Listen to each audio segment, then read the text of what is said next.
Boa noite, pessoas. Quarta-feira, hein? Que espetáculo. Eu admito que eu pensei que ia ser só nós três aqui conversando, batendo papo. Então, obrigado. E a Amanda, porque eu trouxe. Então, obrigado por vocês estarem aqui, vocês terem vindo. É um prazer estar aqui, o convite da Travessa, para a gente falar um pouquinho sobre mulheres dentro do espectro de sci-fi e afrofuturismo. Que muita gente fica assim, eu sei mais ou menos porque eu vi Pantera Negra, mas vai muito além disso. Sci-fi eu sei mais ou menos porque eu gosto de Guerra nas Estrelas, mas também vai muito além disso. E aí tem muita gente que fala assim, poxa, mas mulher escreve sci-fi pra caramba! E você já leu e não sabe que foi escrito por elas, não é mesmo? E não só elas escrevem, como elas são premiadas e se destacam e são rainhas de tudo. Eu não posso falar palavrão porque não tem criança aqui. Então...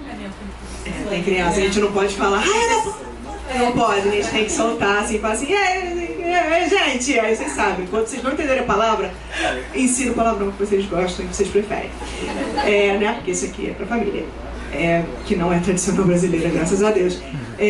Bom, meu nome é Frine Georgakopoulos, eu sou editora de aquisições aqui pertinho na Arqueiro, e sou autora de 2 livros, Sou Fã e Agora e Criaturas e Criadores. Nenhum dos 2 é sobre sci-fi, mas um tem um pouquinho de terror e o outro é sobre fã. Então, o que a gente gosta demais, o que move muito, tá aqui. E essas mulheres maravilhosas vão falar com a gente sobre isso. Tenho aqui do meu lado a Stephanie Borges, linda, maravilhosa, jornalista, poeta, tradutora, já trabalhou na Kozak, na IF e na Globo Livros. E semana que vem, no final do mês de junho, no final de junho ela vai lançar aqui o Talvez Precisemos de um Nome para Isso, que é o livro dela. Então, já coloca lá Save the Date, final de junho, tenho que voltar para a Travessa, tá? Para poder prestigiar. E a Ana Cristina Rodrigues, que tem um currículo gigante, mas a gente vai resumir, porque não dá pra gente ficar aqui até amanhã. Então, é historiadora, autora e tradutora, trabalha na Aquário Editorial e vai lançar um livro com o melhor título do mundo na Bienal, que é O Atlas Geográfico de Lugares Imaginados. Muito obrigada. Já está na lista do tipo comprar na Bienal. Eu demorei mais pensando no título do que escrevendo o livro. Mentira, demorei 4 meses escrevendo o livro, não demorou tanto. E aí a gente vai conversar sobre tudo isso e eu vou botar algumas questões só que elas falam a beça. Então, de vez em quando, eu vou puxar um pouquinho aqui pra gente, porque vocês também, por favor, fiquem à vontade para fazer pergunta, tá? Estou ofendida. Não esteja, que você sabe que é verdade. Abraça, amiga, não é um problema. O problema é o seguinte, desde domingo passado, tá todo mundo querendo conversar sobre algumas coisas, não é mesmo? Tipo... A gente combinou que Martin Tolkien tava fora. É fantasia. Então, qualquer coisa que a gente começa, não, gente, porque afrofuturismo, gente, o que aconteceu com a Daenerys? E aí, automaticamente... Gostou, fraquinho? A gente começa, não, porque o problema é esse, porque o patriarcado, de repente... surge, entendeu? E todo mundo falou que ele não sabia de nada e a gente achou que sabia de alguma coisa, entendeu? É um problema. Então a gente fala muito. Volta e meia eu vou puxar um pouquinho, por favor, fiquem à vontade para fazer perguntas, porque a gente está aqui para falar com vocês. Me empolga, né? Muito, muito. E o problema é que ele não tem fim, né? Que não é um problema, é muito bom. O problema é que o tempo tem. Então a gente vai emendando um assunto no outro, que é bom demais. Mas enfim. Já que é a Semana Geek, a primeira coisa que a gente pensa quando a gente pensa em geek e nerd é quem nós somos, geeks ou nerds, fãs, mas quem não ainda, porque a gente ainda não evangelizou para esse lado da força, já pensa em sci-fi, automaticamente pensa, né? Gosta de Guerra nas Estrelas, de Star Trek, se amarra, sei lá, em RPG. Tudo isso é verdade, nada é excludente. Mas, automaticamente, o pessoal acha muito que sci-fi é uma coisa muito povoada por homens, escrita por homens e lida por homens, o que é muito errado. Não somente. Né? Tem muita mulher arrasando, tem muita mulher negra arrasando, e a gente está aqui para falar sobre a obra delas e, de repente, até apresentá-las para vocês, porque... eu fiz a pesquisa para poder fazer a pergunta para elas, mas com certeza eu vou sair daqui porque elas vão me dar uma lição absurda, porque conhecem tudo. Então, a gente conversa um pouquinho, principalmente, vamos começar, aí eu quero que vocês me ajudem nessa, quando a gente procura na internet, aquele básico, o que é ficção científica, né? Definição. Aí começa um monte de artigo falando, ficção científica ou ficção especulativa. Aí você fica, peraí, o que é o quê? Um é subgênero do outro? São coisas diferentes? É o mesmo nome para a mesma... São nomes diferentes para a mesma coisa? Né? Como é? Então eu queria que vocês, que são mega peritas no assunto, debatessem sobre isso, embora a gente possa não ter... A gente tem quanto tempo? Isso, 4 exatamente. Semanas? É um curso de doutorado? Porque o negócio é... Exatamente. Coisas assim, só pra gente ter uma noção e entender, e até entender se a gente precisa desse tipo de definição. É que, na verdade, assim, os termos, eles são... Às vezes são contraditórios, às vezes eles são complementares.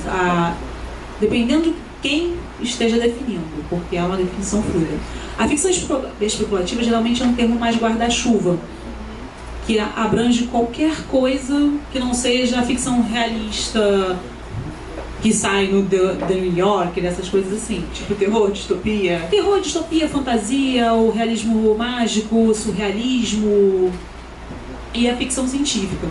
E a ficção científica ela é vista como um gênero literário que ele é baseado na especulação racional da realidade. Ou seja, com base na ciência. Enquanto a fantasia é a especulação do vamos tacar o dane-se e botar um dragão nesse lugar. Tá vendo? A gente tá sempre presente, gente. Né? A ficção científica. Mas olha só, eu conheço casos de ficção científica com dragões. Escrito por uma mulher. Só melhora. Anne McCaffrey, Os Dragões de Perne, é uma colônia perdida da Terra. Isso saiu pela Europa América na década de 70 em Portugal e nunca saiu no Brasil. Isso é um absurdo, porque o livro é maravilhoso, é uma série gigantesca. Aí era um planeta que de 400 em 400 anos passava um cometa. Aí caiu uns negócios do cometa e matava o planeta. Aí os colonos ficavam assim, nossa, a gente ferrou agora, o que a gente faz? Eles pegaram os lagartinhos, evoluíram os lagartinhos e viraram dragões. Ficção científica? Mas tem dragão? Curto. Né? Então, assim, a ficção científica ela vai pela base do científico, do racional. Você não tem o dragão que foi gerado por uma pedra mágica. Não, você vai ter uma pesquisa genética para evoluir um lagartinho e virar um dragãozão.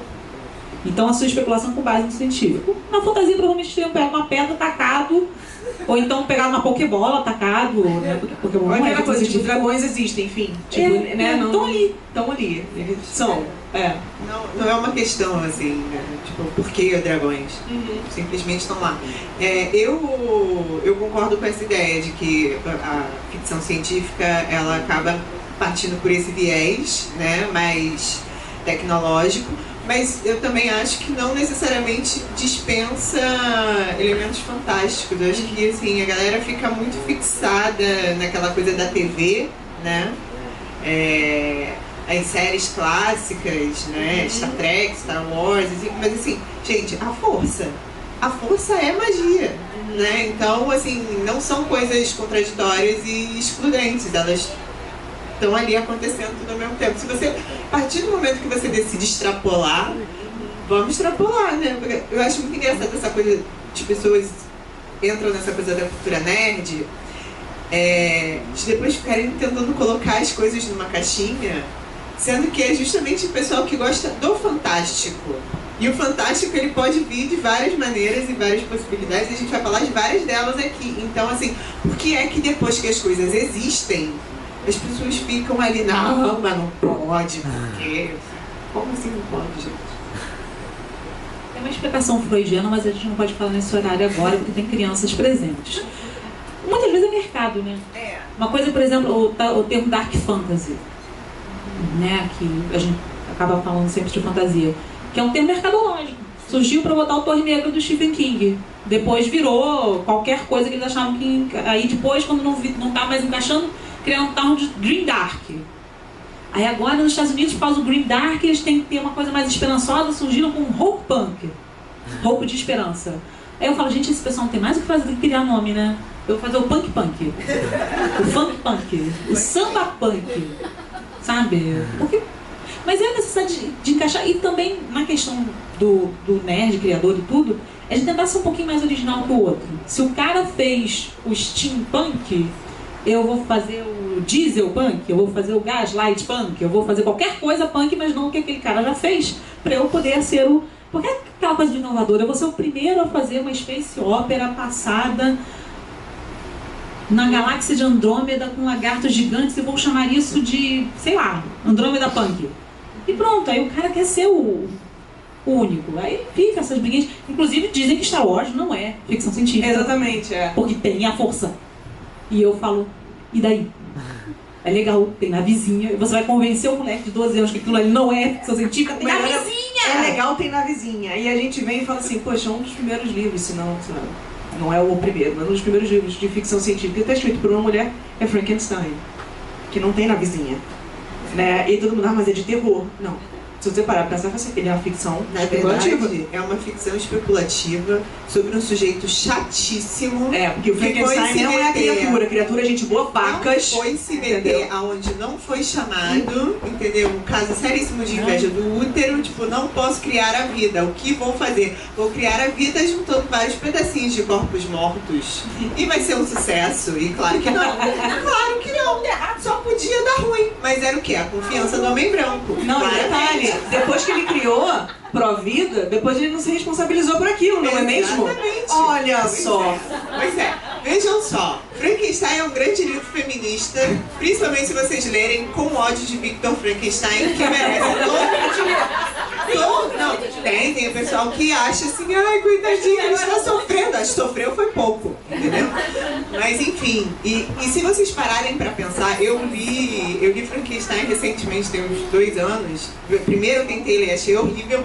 Da segunda vez eu pensei, nossa, por que eu estou fazendo isso comigo mesmo? Como eu odeio esse protagonista, mas eu tive uma reflexão muito incrível de que claramente aquele livro só podia ter sido escrito por uma mulher, porque a criatura é julgada o tempo todo pela aparência.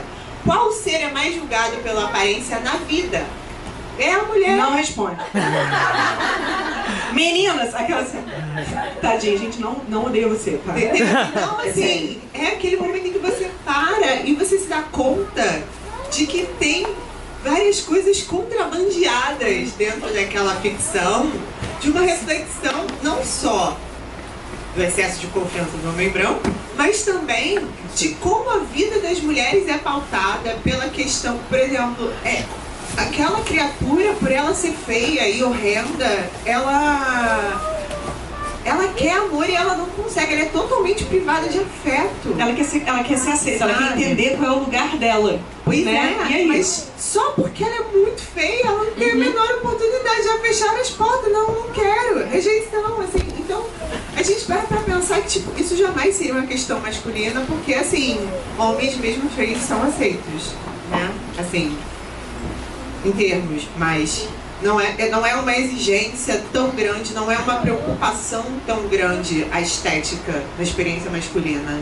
Enfim, e tem também essa questão de que é um livro totalmente pautado numa questão de ciência, porque a criatura jamais viria à vida. Então, assim, quem diz que Frankenstein não é ficção científica precisa rever seus padrões. Vocês estão um pouquinho, para de falar besteira. Mas a mulher sempre escreveu ficção científica.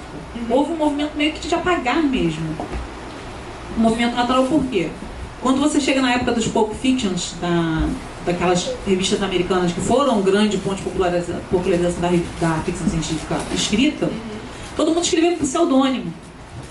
E era porque ficava feio você publicar naquelas revistas, porque eram revistas realmente muito toscas, aquelas tentáculos na capa, e você sabe como é que são tentáculos, né? O pessoal não aceita muito bem.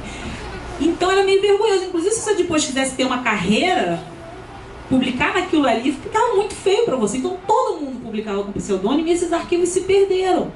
Porque são revistas de vida muito efêmera às vezes. Então você não tem nem... E o que acontece? Os homens que se sobressaíram resgataram as suas origens desse pulp, e as mulheres que se sobressaíram às vezes não resgatavam. Então começou esse movimento de pagamento. E depois também, quando você começa o movimento de fazer antologias de ficção científica na década de 50 e 60 nos Estados Unidos, quem foram fazer essas antologias? Os homens. Porque eles chamavam seus amigos. Homens. Os brother tudo. Os brother tudo. Tudo junto, Shallow não. Uma das... Pois é. Por isso, gente, várias vezes que vai aparecer aqui, porque não usava pra não, né? Pois é. Nossa língua portuguesa, que é pouco poética. Pouco melódica. Pouco melódica, obrigada. Por isso que às vezes a gente tem que, por exemplo, acho que eu vou adiantar alguns pontos da sua pauta, fica desculpa, à vontade. mas a gente é legal a gente ressaltar o papel que uma pessoa consciente pode ter. A Octavia Butler, que é um grande nome, ela foi apadrinhada por um aliado, que foi o Harlan Ellison, que é um cara grosseiro, um grosseirão, com uma certa má fama nos bastidores, mas que ele viu na Octavia Butler um talento e brigou com os outros editores para colocar o trabalho dela. Porque o movimento era outro, o movimento era uma ou outra, porque era casada, porque era mulher de alguém. Se você for ver assim... Sem contar as Golden mulheres Age, que publicavam e tinha que colocar o nome do marido, né? a C.L. Moore, famosíssima na década de 20, 30, uma das primeiras mulheres a escrever, uma das primeiras pessoas a escrever no gênero da espada e feitiçaria, ela teve obras que são dela, que foram lançadas com o nome do marido, Henry Kuttner. Ela era famosa quando casou com o cara. Ele achou que ela era, inclusive ele achou que ela era um homem quando escreveu era fã dela, escreveu uma carta e ela respondeu, mas eu sou mulher. Mas aí só queria fazer uma parte que eu me lembrei de uma coisa. Tem um livro de crítica literária feminista muito bom da Joanna Russ que se chama How to Suppress Women Writing, que fala sobre as várias estratégias de apagamento das mulheres na história da literatura. E fala que um dos expedientes muito comuns são mulheres que assinavam os seus textos, não só com pseudônimo, mas com as primeiras letras do nome, tipo a J.K. Rowling, tipo a N.K. Jemisin, que a gente tem da C.L. Moore, que você não identifica o gênero. Então, assim, são publicadas, conseguem um público incrível, mas você descobre que é a mulher porque estourou, porque senão jamais saberiam. Que a ideia é justamente que o texto não seja marcado do tipo, não, isso aqui é uma mulher que escreveu, nem vou ler. Isso aconteceu no Pouco, primeiro aconteceu no Pouco pela vergonha do Pouco, e quando o pessoal que saiu dali, os homens resgataram, as mulheres não, e quantos desses pseudônimos que se perderam ali são de mulheres? Você não sabe de quem é, porque os arquivos estão perdidos e não se apresentaram, até porque não podia escrever, a mulher não podia escrever, a mulher não podia fazer nada sem autorização de alguém. A C.L. Moore, ela escreveu o primeiro cheque dela do Black God's Kiss, que eu traduzi até para arte e letra como O Beijo de Deus Sombrio. O primeiro cheque dela ela recebeu escondido, porque ela era secretária. Pegaria mal para ela alguém saber que ela escreveu sobre uma guerreira normanda que beija uma estátua. Imagina que escândalo. Isso é um absurdo. Hoje em dia é tipo assim, nossa, chipo muito. Naquela época você falava assim, nossa, que horror. Eu traduzi e pensei, gente, vai ter gente chipando essa... Que a gente não chipa, mano? A gente chipa tudo. Graças a Deus. Porque a vida fica muito mais interessante. Mas assim, eu queria saber, vocês conhecem, levanta a mão quem nunca ouviu falar ou não conhece a Octavia Butler? Tá, a maioria vocês não conhecem, vocês já conhecem, já sabem quem é, né? Vim trazer a palavra. Isso aí. Aí eu queria pedir pra vocês, Stephanie, fala um pouquinho e já entra no nosso tema que... Vocês já ouviram falar, levanta a mão quem sabe o que é. Gente, isso aqui não é prova não, tá? É só pra ter uma noção até que ponto eu posso entrar ou não, tá? Quem não tiver provado, tem um cara falso ali fora. Quem Vamos sabe caçar o que a carteirinha de nerd de vocês no final. Desculpa, tá? Foi revogado. Quem sabe o que é afrofuturismo? Vocês sabem? Quem não sabe? Quem sabe, levanta a mão. Quem sabe fica com a mão pra cima, mas só sabe porque viu Pantera Negra. Peguei, eu sou dessas também. Eu só soube que eu falei, ai que lindo, que coisa maravilhosa, meio figurino. Mas é muito além disso, né? Então assim... Até Bienal passada eu só sabia o que era cyberpunk e steelpunk. E surgiram na Bienal, vi uns novos assim, que falava de natureza punk. Eu parei ali, eu acho que chega. Não, abre a porta, vem. Não, digo chega assim, não vou tentar decorar mais nome. Isso, não, mas você tem tempo, você tá aqui com a gente vai apresentar vários mundos pra você. Esquece os nomes e vem com a gente, pega pela sinopse que o livro é bom. Isso. Porque também tem muito isso, a gente colocar em caixinhas pra saber aonde ele vai ficar na livraria, mas não necessariamente se ele pertence àquilo ou não e se tem que pertencer ou não, é só onde ele tá colocando na livraria e quem desavisado vai comprar sem saber o que tá dentro, né? Tipo eu que fui ler romance de época pela primeira vez sem saber o que isso significava. Eu não sabia que tinha Mentira, cena picante. ela comprou por causa da capa do Fábio. Não era o Fábio, cara. Era uma menina linda, com um vestido maravilhoso na capa. Eu, ai, que lindo romance, deixa eu ler. De repente... E eu fiquei assim... Ei, tem isso? Ela pegou um leve.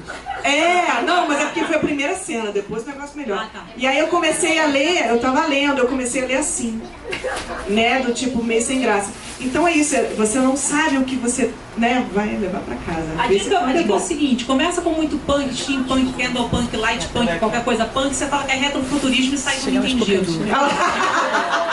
Lindo, pronto, fim. Aí, tá vendo? Voltando pra Octavia Butler, ela é maravilhosa, eu soube dela, assim, eu conheci realmente ela quando saiu Kindred aqui, eu não tinha conhecimento também. Eu vou aproveitar que vou fazer uma propaganda. Isso, então fala pra gente um pouquinho sobre, Stephanie, não só o trabalho dela, mas o trabalho dela exemplificando dentro do afrofuturismo, pra gente entender além do Pantera Negra, por favor. Bom, o afrofuturismo é um movimento estético que, na verdade, se espalha por várias manifestações.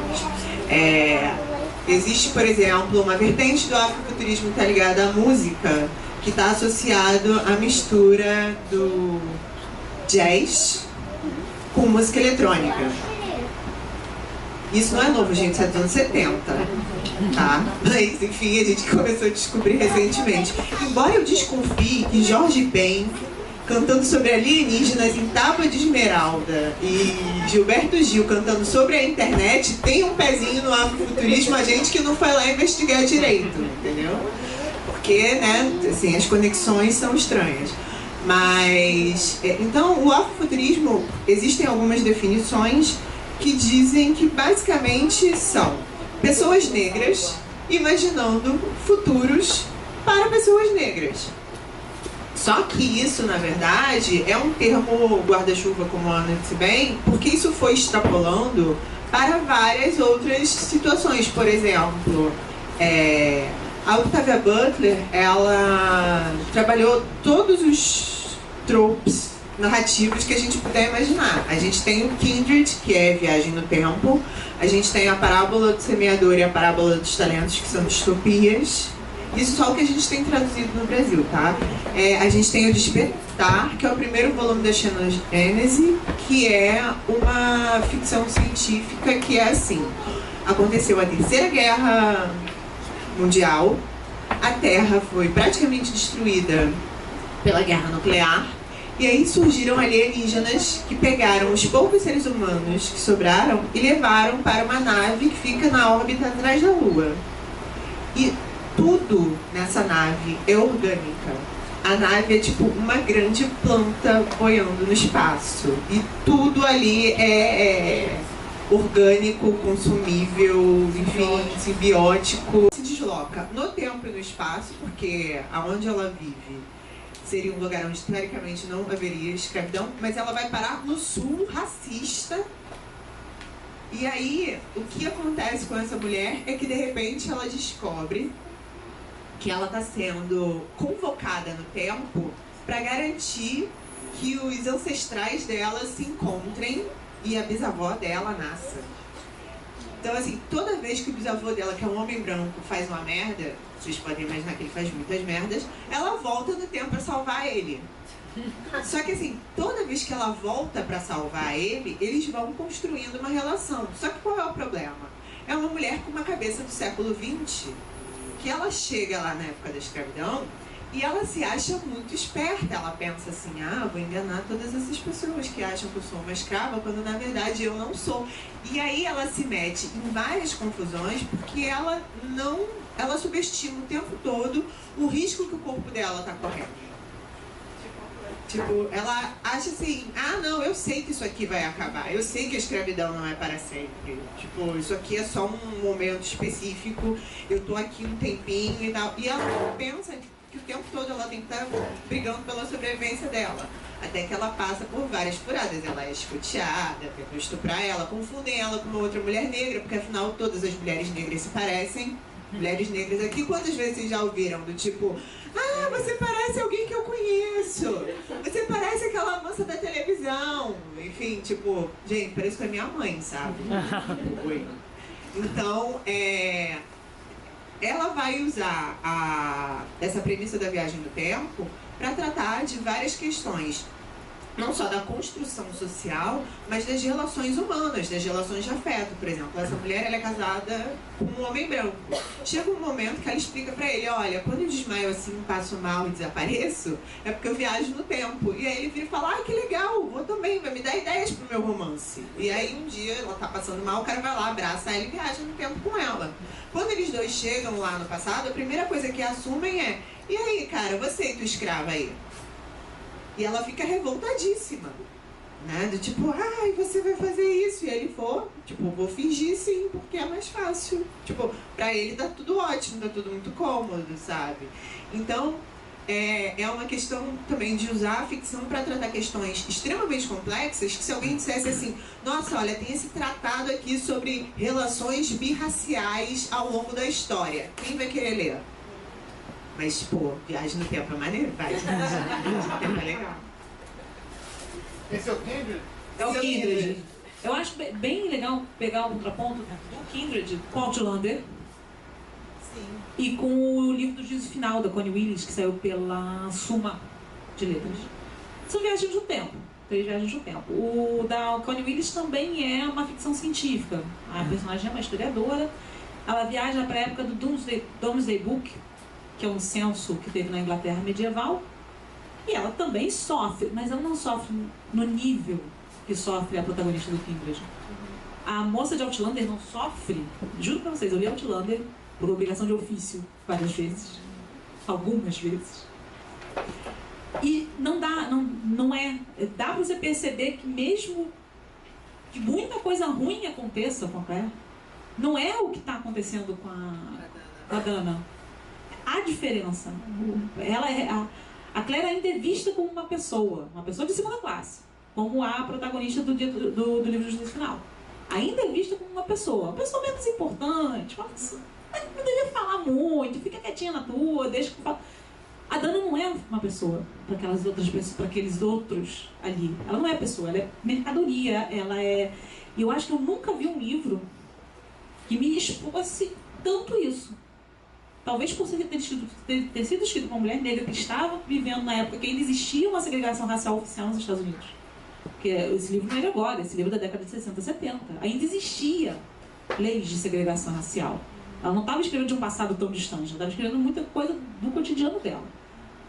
Eu acho que ter escrito uma mulher que passa por isso te deixa muito na cara o quanto aquilo ainda é agora. Tem uma questão que o livro é escrito pela Dana, é ela que está contando a história pra gente. Então, a gente vê o tempo todo ela ali resistindo à ideia de que estão desumanizando ela completamente. Toda vez que alguém diz pra ela do tipo, ai, cala a boca, fica na tua aí pra você não apanhar, porque você aqui no meio da gente, você é uma escrava, ela tá ali se revoltando, tipo, não posso aceitar, isso não é possível, tipo, sabe? E essa negociação dela, né, assim, ela saber da humanidade dela, mas não ver a humanidade dela ser reconhecida, é uma questão que vai dando aquela angústia na gente, assim. Porque a gente vai vendo assim. Ela sente que se ela ceder, ela deixa de ser humana. Se ela aceitar sim. a visão do outro, ela ela se recusa o tempo todo porque ela sabe que ela vai fazer, se ela entrar nesse jogo, ela não consegue. E aí ela tem que lidar com uma série de questões, de tipo, descobrir que a família dela surge a partir de uma série de violências, tem uma questão de estupro, tem questões de trauma que vão passando, e aí assim, é como se ela tem uma revelação do passado, ela tem uma descoberta das origens dela, que acaba sendo uma coisa extremamente traumática. Mas vocês vão dizer, nossa, Stephanie, que história triste, chorosa, não sei o que. Não, leiam, é incrível, assim, vocês vão ter várias emoções, vocês ficam felizes no final, enfim, tipo, dá aquele alívio. Não pensem que o livro é só uma história horrível, porque o pessoal fica achando que, ai meu Deus, 12 anos de escravidão, tudo de novo. Não é, é bem mais sofisticado. Tem um final feliz. Inclusive, e tem um final feliz, sim. Tem spoiler que dá pra vocês lerem. Esse é o tipo de spoiler que faz ler. Mas a Octávia, ela tem umas sacadas muito boas. Por exemplo, eu sou totalmente apaixonada pela parábola do semeador. A parábola do semeador é pensado basicamente como uma distopia, mas na verdade é um livro totalmente realista. Se vocês lerem ele agora, vocês vão falar, nossa, estamos vivendo o fim do mundo, real, oficial, ao vivo, porque o mundo passa por um desgaste do tipo capitalismo no talo, vai destruindo a natureza, vai destruindo os recursos, tudo vai ficando muito caro, as pessoas vão ficando muito pobres, só que as pessoas vão ficando pobres e desesperadas, elas começam a destruir tudo.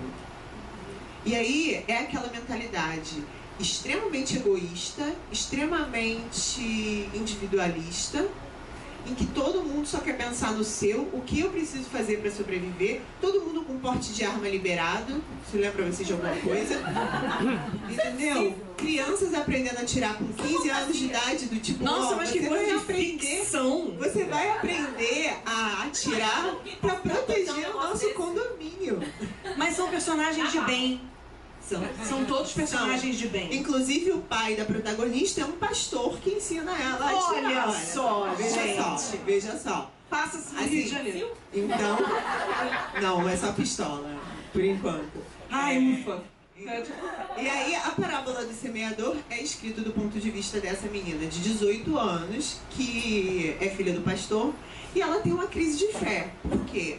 Ela pensa totalmente diferente do pai dela. O pai dela pensa assim, tipo, vamos ficar aqui, defender o nosso condomínio, defender a nossa igreja, porque Deus vai fazer alguma coisa e vai mudar a nossa situação e tudo vai melhorar. E ela vira e fala assim, cara, não vai rolar. Tipo, se a gente não assumir a responsabilidade de fazer alguma coisa, nada vai acontecer, só vai piorar, o mundo só vai pro buraco. Livre-arbítrio tem pra isso, né? Só que ela tem 18 anos, então ninguém leva a menor fé nela. Até que, enfim, acontece uma série de coisas, né? Aquele clássico do conto de fada, em que um momento a protagonista se vê sozinha, precisa cair na estrada. E aí é ótimo porque o que ela faz? Corta o cabelo, troca de roupa e se veste de menino, porque ela é uma menina de 18 anos, negra, sozinha no meio da estrada. Se alguém vê que ela é mulher, ela tá lascada na vida. Octavia Butler lida muito com essa questão também, tanto da mulher negra, que rapidamente consegue se desfazer da sua feminilidade e parecer andrógena / menino, ou tipo, como isso também serve como uma defesa, porque o seu corpo é sexualizado muito rápido e você pode ser atacada a qualquer momento. E aí ela vai formar um grupo de pessoas, e aí é muito curioso, porque esse grupo é um bando de gente ferrada, assim. É um casal mestiço de latinos, são duas irmãs que eram abusadas pelo pai, fugiram de casa e foram parar na estrada. É um senhorzinho velho que ninguém dá nada por ele, no fim o cara é médico, atira pra caramba. E eles vão se juntando ali por um interesse comum de sobreviver enquanto eles estão juntos na estrada, tentando chegar ao Canadá. Vocês vejam só, os Estados Unidos está tão ferrado que os americanos querem fugir pro Canadá. O Canadá sempre é a galera mais maneira. Todo mundo foge pro Canadá e eles sempre estão assim, venham pessoas fugidas de uma distopia triste, né? Eles são muito legais. Gente, o foco é, do jeito que as coisas estão, saibam onde fica a embaixada canadense. Porque qualquer coisa se joga lá e resolve depois, tá? Mas enfim, e aí no meio disso tudo, eles acabam resolvendo montar uma comunidade alternativa onde eles vão se esconder de onde estão rolando, tipo, esses condomínios e tiroteios e assaltos, e eles vão plantar a própria comida e trabalhar a terra e tipo, vamos reiniciar o mundo aqui, vamos criar um mundo novo só nosso. Então assim, Octavia Butler basicamente nos explicando o que a gente precisa fazer para evitar o apocalipse. Maravilhosa. Agora, olha só. Fala. E distopia, você vê as distopias escritas por homens e por mulheres, tem uma diferença muito fundamental, que é a questão do corpo. A distopia masculina ela vai muito na questão do controle do discurso. As clássicas, você pensa no Huxley, no Orwell, 4, Nós, Admirável Mundo Novo, Novelas País Nenhum, do Inácio Lula Brandão, que fala um pouco de meio ambiente, mas é muito a questão do discurso, é sempre o discurso. Eu não posso falar o que eu quero, estou sendo oprimido. Eu não consigo expressar o que eu sinto, estou sendo oprimido. E quando é uma mulher, fala, bom, estão me acorrentando aqui numa cama para eu ter filhos. Estão usando meu corpo sem a minha autorização. Vão cortar um pedaço da minha pessoa sem minha autorização. É diferente, né? O nosso medo não é o medo masculino. O homem, tadinho, tem medo de não poder falar. Por que será? Quantas curtidas esse guerreirinho merece, gente? E a gente tem medo de morrer. Olha só. A mulher negra tem medo de uma coisa pior que a morte. Vai a uma gradação de horrores, né? Por isso que as distopias escritas por mulheres são bem piores que as distopias escritas por homens. Você agora lê 1984, mas isso aqui é uma distopia? E por quê? Todas elas já sendo assim. Você lê qualquer distopia, distopia é isso? É distopia ou é um documentário? Dá medo, né? A gente ri, mas a gente tá rindo de nervoso. Porque eu falo assim, tá muito igual. Mas agora você falou isso, eu me lembrei de uma distopia que eu li recentemente, chamada O Poder, da Naomi Alderman, que é uma sacada muito esperta, que é assim, um dia as mulheres acordam, todas meio assim, a tempestade do X-Men, dando choques elétricos. Assim, tipo, esse homem aqui me enchendo o saco, dá um choque nele. E aí, dependendo do poder que a mulher tem, assim, pode ser um choquinho só pra fazer o sujeito calar a boca, ou ela pode realmente fritar o cara.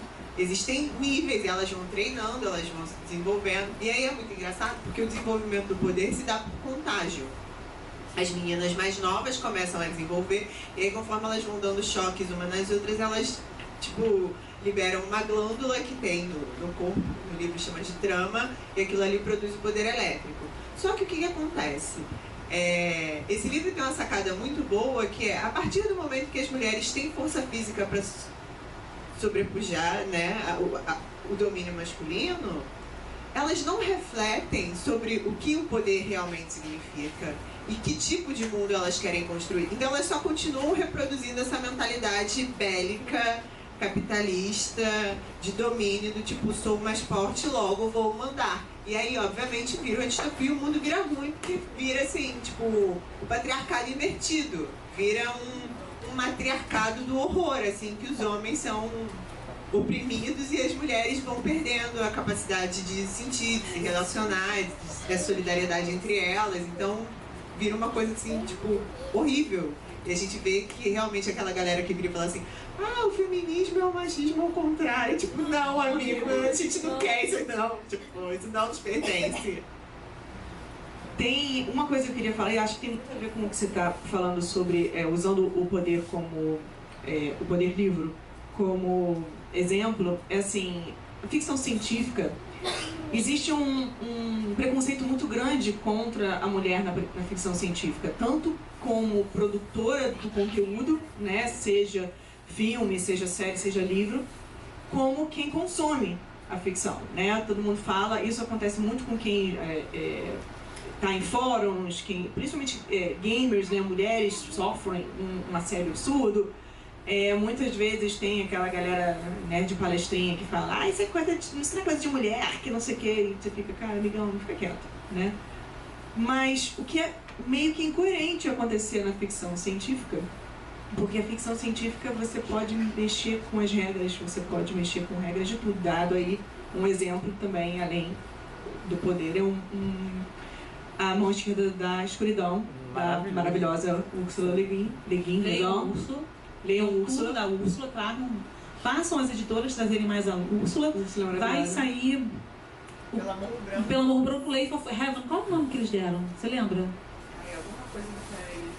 Pois vai ser livro da Úrsula, que eu acho que não tem edição brasileira da década de 80, o Life of Heaven, né? Já que a Aleph parou na mão esquerda e não sabe na mão esquerda. E os despossuídos também. Eles falam, são Simburraniche mesmo? Só. Saiu Feiticeiro de Terra-Mar. Feiticeiro de Terra-Mar, os Tumbas de Atuã, porque era do espólio da saída de emergência. Mas eu acho que eles não vão lançar os outros. Trini. Chegou até o Vitor, que por acaso ele editou a Úrsula Le Guin, né? Olha só. Ele herdou meu A espólio. gente esperou esse momento pra ele entrar e falar isso, Tô entendeu? meia hora esperando lá pra ele. Ele herdou meu espólio da cena de emergência, mas eu acho que só tinha os 2 primeiros traduzidos. Eu já não sei se Arqueiro vai continuar, infelizmente. O Terra-Mar é muito bom, é uma fantasia.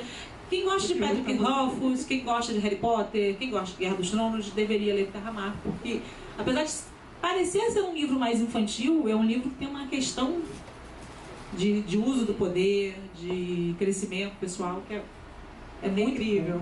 E isso é uma coisa que eu queria falar com vocês, assim, é pra ser o sci-fi dentro, ele dita as regras que ele quer, ele suspende as regras que ele quer, ele suspende gênero, ele suspende cor, ele suspende crença, do jeito que ele quer, do jeito que ele deseja, até pra favorecer a história que ele quer contar. Era pra ser muito mais representativo nesse sentido, porque é para todos, de todos, por todos. Mas ao mesmo tempo ele traz muito preconceito nesse sentido. Então eu queria saber de vocês assim, por que vocês acham que isso acontece, levando no caso na ótica feminina, tanto para quem escreve quanto para quem lê. Eu vou falar de experiência pessoal, né? A questão é que assim há um pensamento moldado para tudo que a mulher gosta é ruim, tudo que a mulher faz é ruim, tudo que é feminino é ruim. Né? Uma vez eu publiquei um conto numa coletânea de fantasia da Jambô, de Tormento, e teve um leitor que disse que não ia ler meu conto porque era conto de mulherzinha. Ele nem leu. Ele nem leu, ele não sabia. Eu li, Aí se é Crepúsculo. Primeiro, não é. Segundo, se fosse, qual o problema? Porque tem isso, a pessoa já acha que você, por ser mulher escritora, você escreve fantasia sobrenatural, um vampiro apaixonado. Adoro, inclusive, vários livros que eu já li disso. Beleza, mas não é só isso. Mas você acaba sendo incluída nesse rótulo, colocada nesse rótulo, e questionada quando você quer sair desse rótulo. Né? Acontece muito de você... Eu gosto de Jornada das Estrelas desde que eu tenho 8 anos de idade. Meu pai via Jornada das Estrelas e pra mim sempre foi normal. Quando eu comecei, porque eu sou um pouquinho mais velha que a maioria das pessoas aqui presentes, eu já tô com 40, então, quando eu tinha 15 anos a internet chegou aqui no Brasil, aí a gente começou com esse processo de falar besteira online. E era muito comum, você gosta de Star Trek? É doutor ou senhor Spock? É a senhora lá da esquina, sabe? Aí você manda a pessoa pastar, costuma muito acontecer. Uma vez eu fui falar que eu não gostava muito, eu gosto de jogo de zumbi. Odeio filme de zumbi, odeio livro de zumbi, odeio série de zumbi. Jogo de videogame de zumbi me dá. Tô lá matando zumbis, tô lá criando base pra matar zumbi, tô ótima, tô explodindo zumbi, adoro.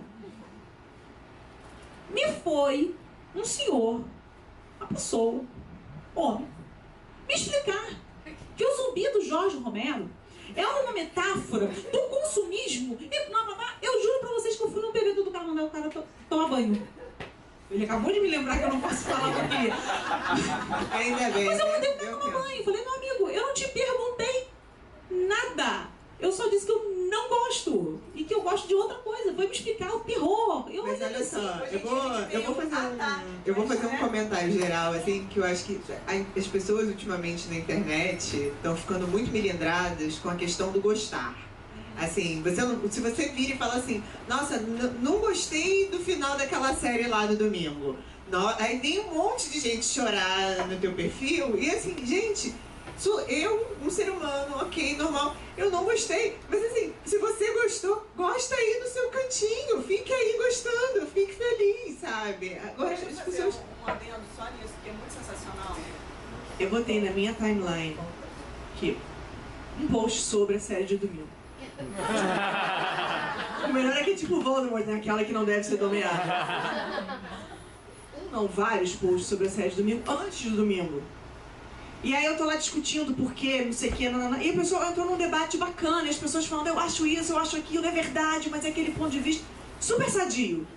Entra um ser humano. Não era bot.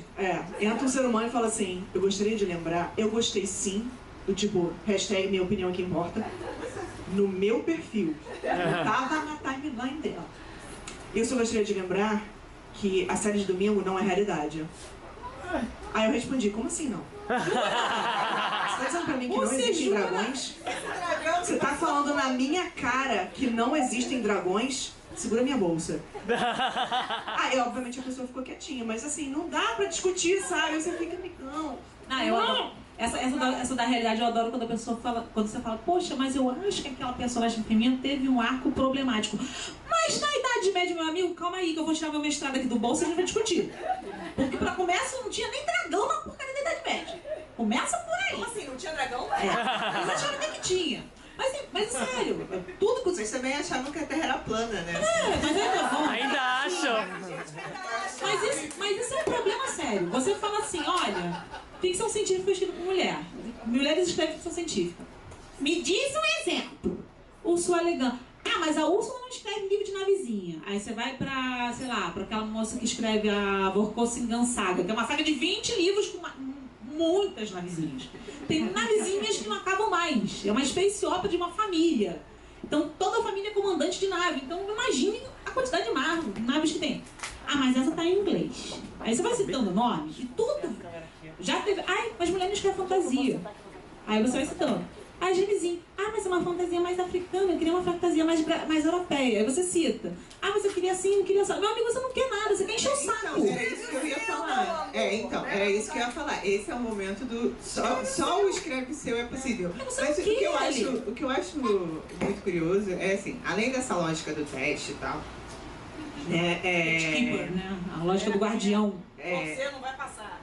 Tem, Como se eu quisesse tem essa ficar com questão você. das pessoas às vezes ficarem muito apegadas naquela ideia e não prestarem atenção que existem várias outras coisas muito interessantes fora do seu escopo de referência. Eu, depois que comecei a ler mais autoras negras e comecei a ler afrofuturismo, eu comecei a descobrir que, por exemplo, a gente tem a Octavia Butler, que foi por várias vertentes totalmente diferentes, e ela inspirou várias outras mulheres.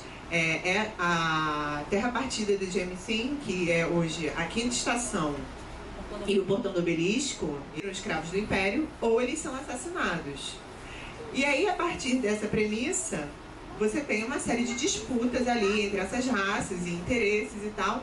E aí, de repente, você descobre que, assim, heteronormatividade não existe nesse mundo, então os personagens são bissexuais numa boa.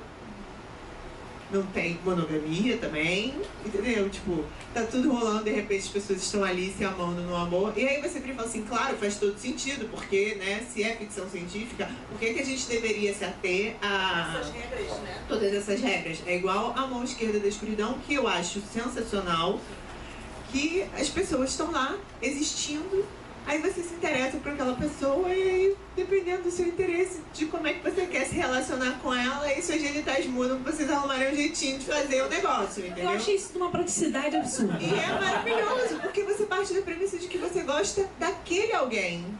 E aí você dá um jeito de dormir com aquele alguém. Você, não necessariamente, o seu afeto ele está determinado pela maneira como seu corpo é, que é como a gente vive. Então, às vezes a gente acha que a ficção científica é só sobre imaginar outras possibilidades do futuro ou da existência, mas isso também passa pela nossa maneira de se relacionar com as pessoas. O Despertar, da Octavia Butler, que foi um livro que me deixou completamente surtada. Acabei o livro, queria atacar ele na parede, porque assim, eu amei o livro, mas o final me deixou assim, tipo, caraca, essa mulher me enganou muito, assim, eu tava achando que era uma coisa e era outra. Passa por um debate constante que é, a partir do momento em que os seres humanos se misturarem com os aliens, o que define a humanidade? O que define a humanidade é o nosso código genético? É o nosso apego à história de uma terra que foi destruída por guerras que os homens criaram? É a maneira como a gente se relaciona com os outros seres humanos? Porque os ETs querem mudar totalmente a maneira como as pessoas se relacionam. Falando, não, vocês não vão se relacionar, mas assim não. Agora vocês vão se relacionar assim, de outro jeito e com a gente. Aí você fala, opa, pera lá, colonizador, sai daqui. Eles querem mudar toda a estrutura familiar. Pois é, eles querem mudar a estrutura familiar, eles querem mudar os corpos das pessoas e eles querem mudar as relações de afeto. Então você para pra pensar que, na verdade, o que define o ser humano? É a genética? É o que você entende como família? Ou é como você lida com as pessoas que você gosta? Isso virou praticamente uma situação de... Eles estão no Congresso hoje, então, né? Eles tomaram o Congresso hoje, né? Porque a lista Tá, que você lista. colocou agora era totalmente tipo... Aliens. Eles querem mudar o corpo das pessoas, check. Eles querem mudar a forma de como se relacionar com as pessoas e relações de afeto. Eu falei, meu Deus, né? Eu quase É não isso. sei se era ficção ou era real. O que que era É quase a primeira Mas página. é, Octavia Butler é mágica por causa disso, entendeu? Alimenta um mundo totalmente louco, você vira e fala assim, mas está acontecendo agora. Mas sempre tem uma mensagem de esperança e de resistência. Porque a ficção É isso que é científica é maravilhoso. isso também, né, a gente fala que a ficção científica, a gente brinca que é na vizinha, a gente brinca que é coisas de, é o pós-apocalíptico e tal, mas o foco é sempre o relacionamento entre os seres, independente deles serem humanos ou não, e é a nossa humanidade, e tem que ter um jeito melhor. O né? foco da boa ficção científica. Exatamente, isso. Não vamos entrar nesse... Boa ficção O científica. que funciona, o que seria tipo algo utópico da ficção científica é o que você vê o distante, o diferente, você pensa, tá, nossa, seria legal se fosse assim, como é que é o meu presente hoje? O que eu posso fazer aqui, fora da página, né?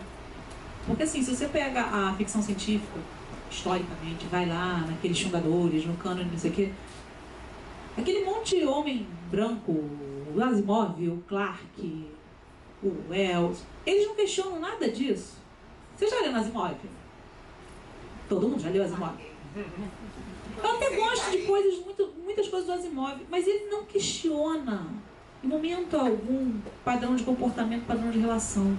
Tem um ponto de tem um ponto. Não, nós temos Mas eu tem um acho ponto que de existe centauro. uma questão que é o seguinte, se tá confortável pro sujeito, ele não vai Ele não vai questionar. questionar. As mulheres estão questionando porque elas estão sentindo falta de alguma coisa ali, de tipo, opa, gente, vamos rever aqui, né, essas relações desiguais, né? Eu acho que quando vocês falaram agora assim, tipo, não, mas nós estamos falando da boa ficção científica. A primeira coisa que eu pensei, mas eu vi mulheres e ficção científica, gente. Nós viemos aqui falar do filé, né? Tipo, Olha, Asimov o que tem a ver, teve umas também que escreveram mal, mas eu não vou falar delas não. Sim, a questão é totalmente essa. Eu não vim aqui pra falar mal, eu vim aqui pra falar bem. Vocês saírem aqui com muita vontade de O ler. Asimov tem um ponto que eles recebem um alienígena em casa, um alienígena completamente diferente, tal, não sei o quê. E as relações de amizade, de afeto, são exatamente as relações da década de 50.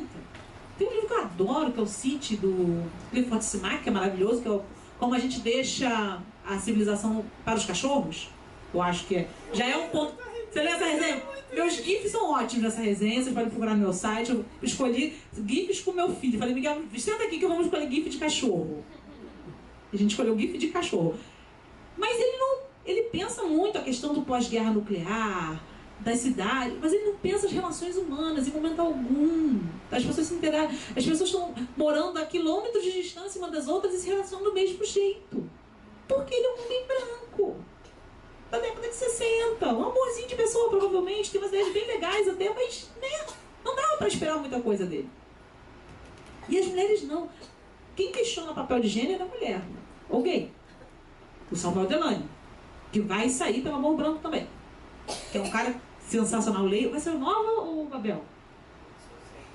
Leiam, que sai dele vocês leiam, que até agora não desgostei nada do que ele escreveu. Esse é muito bom. A Octavia Butler, a Joanna Russ, a James Tiptree Jr., porque ela se chamava Alice. Mas se ela se chamasse Alice, ela não ganharia prêmios, então ela se chamava James Tiptree. E depois que descobriram. Não, essa aí nem botou letrinha não, botou logo se inventou uma identidade de soldado que foi pra guerra e não sei lá, ganhou prêmio, tal, não sei o que. Ele falou, então sou uma mulher, meu amigo. Ela trabalhava numa associação de escritores de ficção científica. Ela falou, então, coleguinhas, oi, sou eu. Tudo bem com vocês? E hoje é o nome de um prêmio, justamente para ficção que repensa e destrói essas barreiras de sexualidade e gênero. É maravilhoso. Acho que a James nunca foi lançada no Brasil. Acho que a Joanna Russ nunca foi lançada no Brasil. A Joanna Russ tem o The Female Man, que é maravilhoso.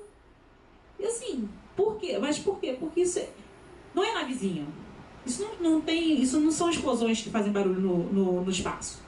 Isso são livros que você pensar, eles são livros que você fala que é ficção científica, mas no mercado, o cara fala, mas não tem navezinha, não tem robô.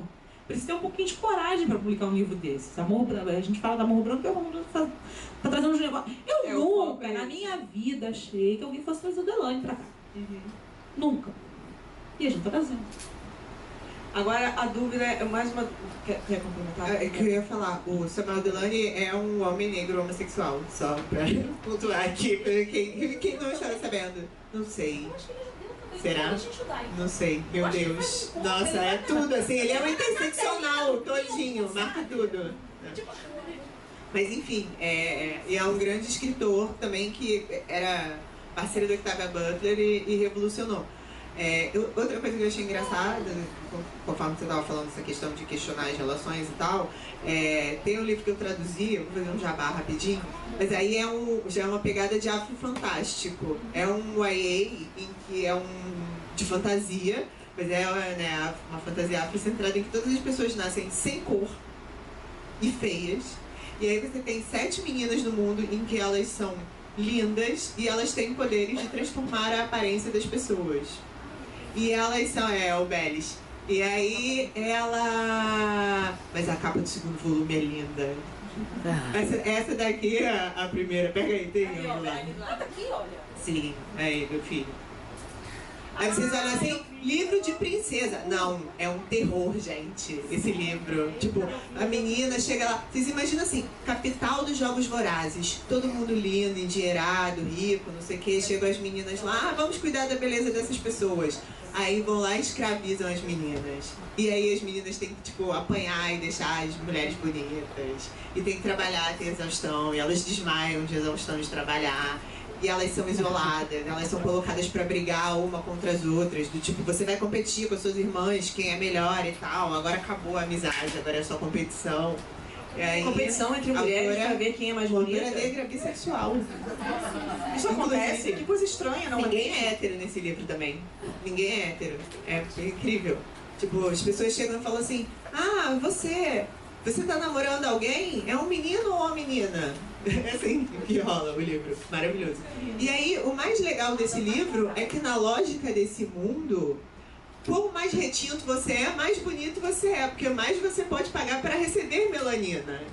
Então, ela desafia totalmente a lógica do colorismo, ela desafia a heteronormatividade, ela constrói uma fantasia que faz uma metáfora da escravidão, tudo junto, e ainda bate no padrão de beleza, na obsessão das mulheres pela beleza, e bate na competição feminina, tudo junto, num romance de 400 páginas. E eu achava que era de princesa. Pois é, Ela acontece. Eu preciso falar mais desse livro para as pessoas saberem que ele não é de princesa, porque eu tenho muito orgulho desse livro, e ele tem passagens assim que são realmente terror, que você tá com a protagonista assim, menina, sai daí, você vai morrer. E ela, tipo, se metendo em várias confusões, né? E ele é narrado pela protagonista e ela é super ingênua, então ela pensa assim, ai, nossa, cheguei aqui, vou ficar amiga da rainha, sou esperta, vai dar tudo certo. É tudo desmoronando. E esse livro tem uma coisa maravilhosa, ele tem mini pets, então tem assim,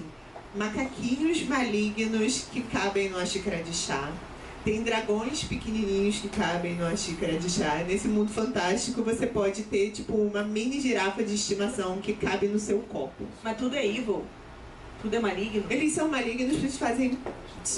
Quem tem a coleção de bichos é uma personagem malvada que eu não vou dizer quem é pra não dar spoiler. Então tá. Mas assim, cara, esses mini bichos, esses mini bichos malignos são uma coisa muito maravilhosa, porque de repente tem aquela cena fofinha, ai que bonitinho, o macaquinho, não sei quem, de repente o macaquinho tá ameaçando arrancar a orelha de alguém, assim, sabe?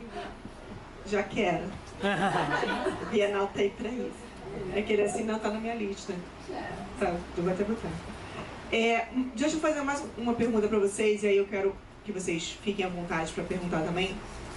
É assim, a gente falou rapidamente sobre preconceito e tudo, até contra, não é nem contra quem lê ficção científica ou ficção científica escrito por mulheres, mas quem não lê porque acha que é ou só sobre navezinha, ou só, não, já que eu sou um cara, eu não vou ler um livro escrito por uma mulher, ou então, pô, já que eu sou branca, eu não vou ler um livro que tenha protagonista negra ou que trate sobre esses temas. Como a gente pode quebrar isso? Não só da gente que conversa sobre livros e tudo, mas assim, será que outras mídias ajudam? Será que fazer mais filmes, ver mais séries, falar mais sobre esses universos protagonizados por mulheres, escritos por mulheres e que não são apenas para mulheres, né? Mas como a gente consegue quebrar esse preconceito com esse gênero? Vocês têm alguma dica, insight? Eu acho que assim, toda vez que tiver uma adaptação, falar. Toda vez que tiver um lançamento, falar. Esse que a Stephanie falou, o Bellis, eu já tinha visto falar, critiquei a capa no Twitter, eu achei a capa horrorosa, sinceramente. Mas, sabe, faz, esquece a capa, fala do conteúdo.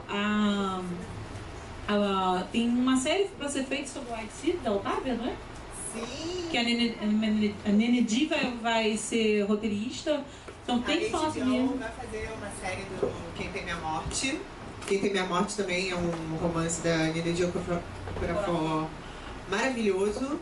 Que se passa numa África meio Mad Max. Tipo, tudo virou um grande deserto e as pessoas estão lá lutando pela água, rola uma guerra civil. E tem uma menina xamã super poderosa querendo se vingar de um pai malvado. Recomendo muito. Vai virar série na HBO, mas o livro é sempre melhor. Vocês vejam o que aconteceu no último fim de semana. Então já vão lendo Quem Tem Minha Morte, pra vocês não passarem esse nervoso. Vocês já vão saber como... E o livro já saiu no Brasil há algum tempo. Sim, tem uns 4 ou 5 anos esse livro já. Ele já tem um tempinho. Geração Editorial, se não me engano. Qual é o título desse? Você falou? Quem Teme a Morte. Quem tem minha morte? Quem teme a morte. Quem teme a morte. Quem tem medo da morte. Quem teme a morte. Mas esse... Não, mas esse da Tayla Dene, e eu acho que já também estava sendo negociado. Então, o Ganhou Filhos Nébula. de Sangue e Osso acabou de ganhar o Nébula. Esse eu tô lendo, eu comecei a ler para esse encontro e é muito legal. É uma criação também de um universo fantástico, inspirado na cultura iorubá. E a editora teve o cuidado... No Brasil, né? Ela veio? Ela, na verdade, é formada em letras. Ela ficou um tempo na Bahia pesquisando. Ela teve a Verdade. ideia aqui no Brasil. Verdade, gente. Um Essa... autor brasileiro escreveu É isso, bizarro. E a americana veio aqui e valorizou a nossa cultura. E assim, além disso, assim, ela tem 23 anos. Ela é muito nova e é ridículo, porque o livro é muito bom. Eu li 100 páginas assim, lá sentada e já tô apaixonada pela protagonista, porque ela é uma menina que vive nessa ilha mágica na África e que coexistem. Vocês veem que essa questão de coexistirem raças diferentes é muito recorrente. Mas aí são os divinais / magis, que são um povo que eles têm a magia no sangue, que aí é a magia dos orixás, e você tem as pessoas normais, que são os Cosidã. Só que os Cosidã em algum momento decidem que a magia é uma coisa maligna e eles decidem que eles vão matar todos os magis e vão sumir com todos os artefatos que fazem a mágica estar presente no mundo. Só que aí, óbvio, eles não conseguem acabar porque a magia tá aí, né? Tá rolando. E aí um dia, do nada, essa menina descobre que, tipo, tchau, os poderes dela estão de volta. E aí ela fala assim, então, você vai sair numa jornada aqui, você vai trazer a magia de volta para o mundo inteiro. Só que ela é uma menina de 15 anos e fica apavorada. Mas o livro é maravilhoso, ele já começa com a cena de luta de bastão. Então só isso já é motivo para vocês começarem a ler já. Já. O primeiro volume é Filhos do Sangue e Osso. É da Rocco. Maravilhosa. Saiu pela Rocco. Aliás, o Nébula foi muito bom para as mulheres. Quem ganhou novela, se não me engano, foi a Aliette do Bodar, que ela é de origem vietnamita. E o livro dela que ganhou é um retelling de Sherlock Holmes, com dragões. Já quero. Gente, os dragões Eu já imaginei É cultura vietnamita. Então, Aquele momento fangirl. aqui assim, a Aliette é uma autora que eu queria muito que fosse lançada no Brasil, porque ela fala sobre, ela tem uns contos sobre cultura vietnamita que eu demorei pra entender. Aqui, tá minha DM maravilhosa. Essa capa é muito maravilhosa. Sim. Agora, vocês já viram a capa do segundo volume? Quando eu vi, já fiquei toda arrepiada, assim, porque aí mostra o rosto dela todo, assim, o rosto da Essa é Zélia. ela, maravilhosa. Gente, 23 anos. Deve ser uma das ganhadoras mais novas do Nebula. Pra romance. Mas só voltando esse negócio que você falou sobre o que a gente pode fazer para encorajar as outras pessoas, eu sempre procuro falar dos livros assim, tipo, por que a história é legal? Hoje a gente está aqui falando e puxando questões de gênero e raça, mas geralmente eu costumo trollar meus amigos, porque como eu sou a pessoa dos livros, sempre me perguntam, Stag, o que você tá lendo? Não, eu tô lendo esse livro. O que acontece? É assim, assim, assim, não sei o que. Aí depois a pessoa vira e fala assim, ué, mas a protagonista é negra? Eu falei, sim, nossa, eu não tava esperando. Tipo, quantos livros com protagonista bem branco eu já li na minha vida, amigo? Lê isso aí, cara. Mas ninguém fala, Tipo, esse livro aqui é muito legal, o protagonista é branco. ninguém fala isso. É um homem branco na cidade de São Paulo procurando o amor na meia-idade. Ninguém diz do tipo, tem vários personagens, um é um elfo, não sei o que, mas todos eles são brancos. Tá? Não, ninguém fala, sabe? Então, Por que elfos são brancos se eles não existem, né? Por que anões não são negros? Por quê? Porque só os Nazgûl são tudo pretos. Não, mas olha só, aí é questão do orientalismo em Tolkien. A gente prometeu que não... Mauê, desculpa. Nós prometemos que Tolkien e Martin não iam ser temas. A gente já falou demais e a gente já falou de 19, então também não pode... levando em consideração que é importante a gente lembrar aqui que a gente está falando, o tema é a mulher na ficção científica, dentro e fora da página. Estamos falando que é importante questionar todos os temas que as mulheres abordam nos seus livros e nos seus filmes e nas suas séries e tudo mais. E volta e meia a gente fala que o vilão da história toda é o homem branco. Nós não odiamos homens brancos, a gente só odeia o patriarcado. É diferente. Tá? Então, por favor, homens brancos que estão aqui, a culpa não é só de vocês. Como eu falei, o Harlan Ellison botou a Octavia Butler no Clarion. Botou a Octavia Butler na carreira. Então sejam mais o Harlan Ellison. Sejam parceiros de nós também. Tá bom? Porque é chato isso. Porque, quando sai um livro assim, incentiva. Compra. Você gostou? Compra pra outra pessoa. Fala na internet. Vai sair a série do livro? Eu falo do Kindred. Doidado, eu falava do Kindred antes de sair daqui. Eu falo da Gemesim.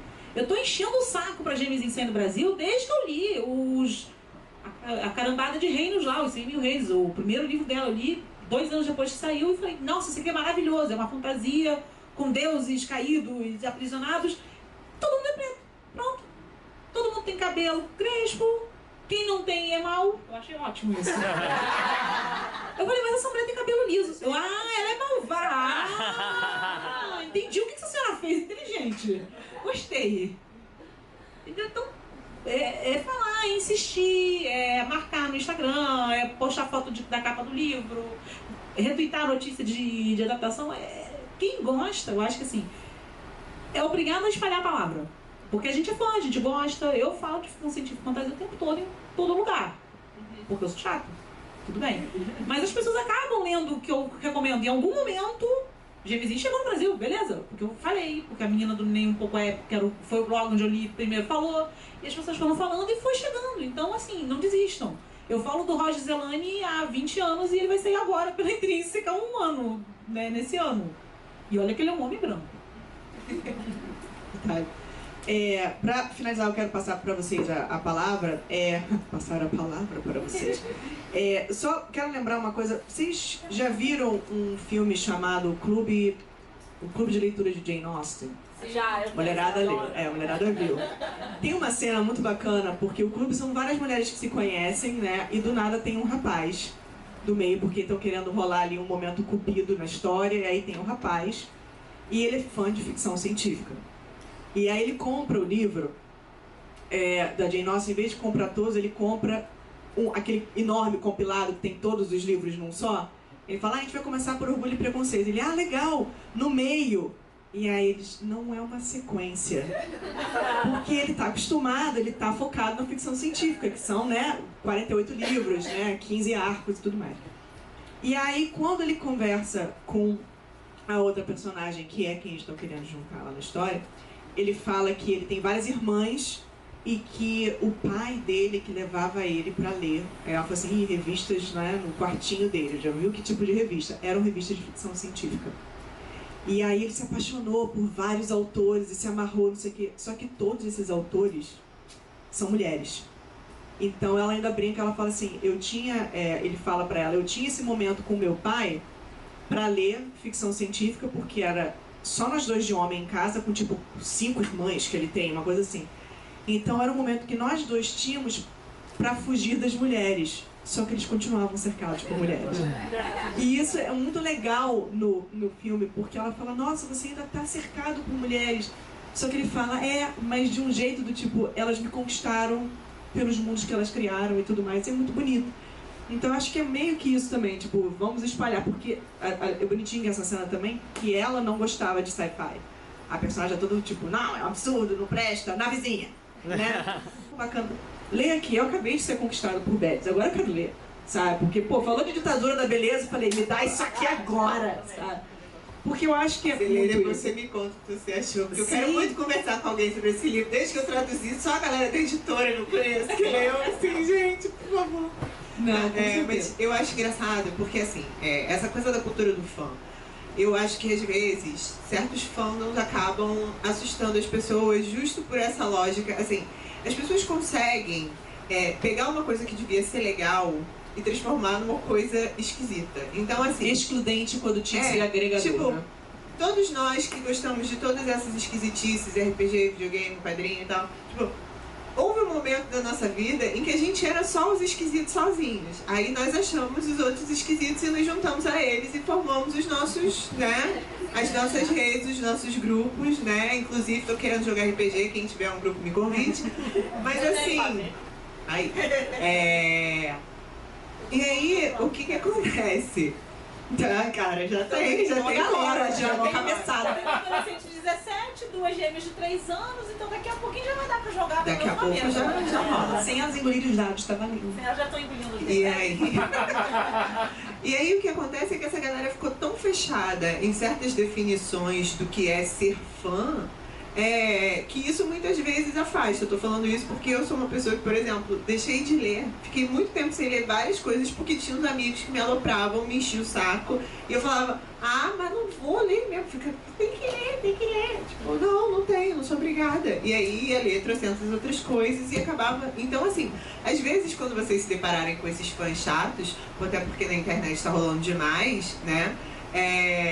Também não fiquem com bode, assim, do tipo, de achar que todo mundo é daquele jeito e, nossa, deem uma chance, assim, se vocês encontrarem boas resenhas, se vocês encontrarem coisas legais, vídeos no YouTube, tipo, não fiquem pensando que, sei lá, se a gente fosse parar pra pensar, pelo fã de Star Wars, ninguém vai ver um filme, gente. A mulher não excluiu o Instagram dela, Kelly Mary Trans, então tu Pois pode é, assistir lá. entendeu? O que os caras fizeram de ameaçar boicote, porque a protagonista era uma mulher, sabe? Então, assim, Nossa, os caras estão passando muita vergonha, mas a gente não pode, assim, a gente tem que olhar essas pessoas com compaixão. Vocês lembram no final do Harry Potter, quando o Dumbledore vira pro Harry e fala assim, esse negócio aí tem que olhar com a dó porque tá morrendo. É assim que a gente precisa olhar o nerd misógino. Eu sou a por favor.